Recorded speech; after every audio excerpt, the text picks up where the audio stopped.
सन्मुख होए जीव मोहि जब परमात्मा के सन्मुख कब हो पाएंगे? जब हमारा मन निर्मल निश्चल निष्कपट हो जाएगा, तो हम प्रभु के सन्मुख होते ही परमात्मा जन्म कोटि अघ नाशम करती, करोड़ों जन्मों के पापों को नाश कर देते हैं परमात्मा, जब हम परमात्मा के सन्मुख हो जाते हैं। शास्त्रों में लिखा कि प्रभु आपका दर्शनम तव लोकस्य सर्वभाग हरम परम अघ माने पाप। आपका दर्शन अनेक प्रकार के पापों का शमन कर देता है। तो इस प्रकार हमें परमात्मा की शरणागति लेनी चाहिए। भगवान रक्षा करते हैं। भगवान ने देखा कि ये हिरण्यकश्यप बड़ा अभिमानी हो गया है। आज भगवान को जब पूछा कि तुम्हारा परमात्मा कहाँ रहता है, प्रहलाद ने कहा कि मेरा परमात्मा तो मुझ में, आप में, यहाँ वहाँ जहाँ तहाँ सब परमात्मा ही रहता है, उसके अलावा दूसरी कोई सत्ता है ही नहीं।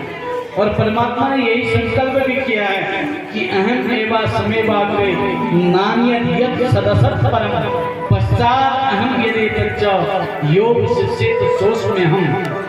सृष्टि से पूर्व भी मैं था, अब बीच में भी मैं हूँ, और जब ये सृष्टि नष्ट हो जाएगी तब भी परमात्मा कहते हैं कि मैं ही रहता हूँ। मेरे अलावा ना सत रहता है, ना असत रहता है, न ज्ञान रहता है, न ज्ञान रहता है।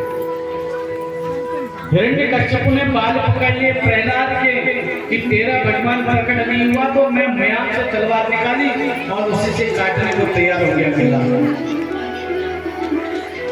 हिरण्यकश्यप ने जैसे ही मारने को तैयार हुआ, आगे प्रहलाद ने परमात्मा की प्रार्थना की कि हे प्रभु, मैं तो आपके बल पर जीता हूँ, आपके नाम की शक्ति से जीता हूँ।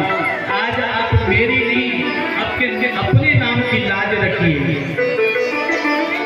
और जैसे प्रभु ने प्रहलाद की मानसिक पुकार सुनी, मन की प्रार्थना सुनी, वैसे ही भगवान एक खम्भ को फाड़ करके प्रकट हो गए।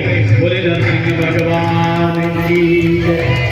खम्भे को फाड़ कर भगवान प्रकट हो गए। विकराल रूप भगवान का, बड़े बड़े दाढ़, बड़े बड़े नाखून, समस्त शरीर मनुष्य का और धड़ से ऊपर का भाग सिंह का, नर और सिंह दोनों का समावेश करके भगवान नरसिंह रूप में प्रकट हो गए। और उस विकराल भयंकर गर्जना से दिलों की कंपायमान हो गई। अब तो महाराज ये जो प्रहलाद था उसने भगवान को हाथ जोड़ लिए, लेकिन हिरण्यकश्यप ने अपनी गदा उठाई और नरसिंह भगवान को मारने के लिए दौड़ा। भगवान ने खेल खेल में उसकी गदा तोड़ डाली। तो अब की बात तलवार उठाई हिरण्यकश्यप ने, भगवान ने उसकी तलवार भी तोड़ डाली। भगवान ने विचार किया कि अब विलंब नहीं करना चाहिए। हिरण्यकश्यप को उठाया और अपनी गोद में रखा। गोद में ले जा करके सीधे द्वार के बीचों बीच चले गए। संध्या काल जो काल अभी चलता है, और इससे थोड़ा सा गोधूली और अधिक समय हो जाए, गोधूली काल, जब गौ चर के घर को वापस आती थी ना गाय, आज तो ना जंगल रही ना गाय रही।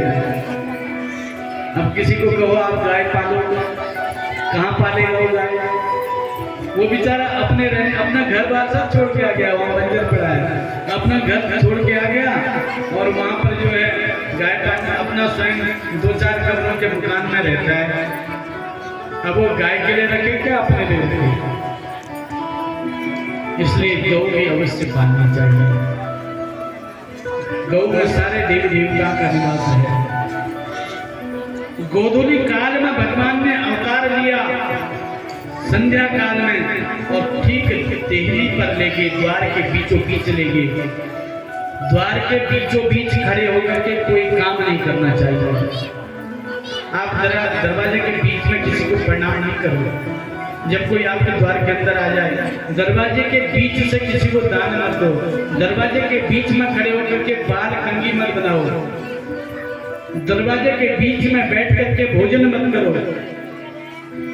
और भगवान ने भी यहाँ अपनी बड़ी दिव्य सृष्टि बनाई है। ऐसी सृष्टि बनाई कि महाराज जिस अधिक मास में, पुरुषोत्तम मास में आप लोग ये शिव महापुराण की दिव्य कथा को श्रवण कर रहे हैं। भगवान ने इसी पुण्य मास में, पुरुषोत्तम मास में, इस पुण्य, ये एक बार ये अधिक मास भगवान के शरण में पहुंचा कि प्रभु आपने मुझे अलग से बनाया, कुछ लोग मेरा तिरस्कार भी करते हैं, इस मास में मुझे भी तो कुछ बल दीजिए।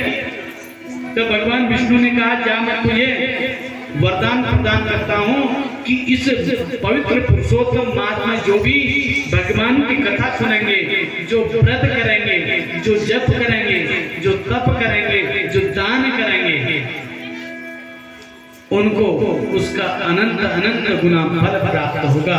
ऐसा इस पुरुषोत्तम मास की महिमा है। इसलिए आप सब लोग भी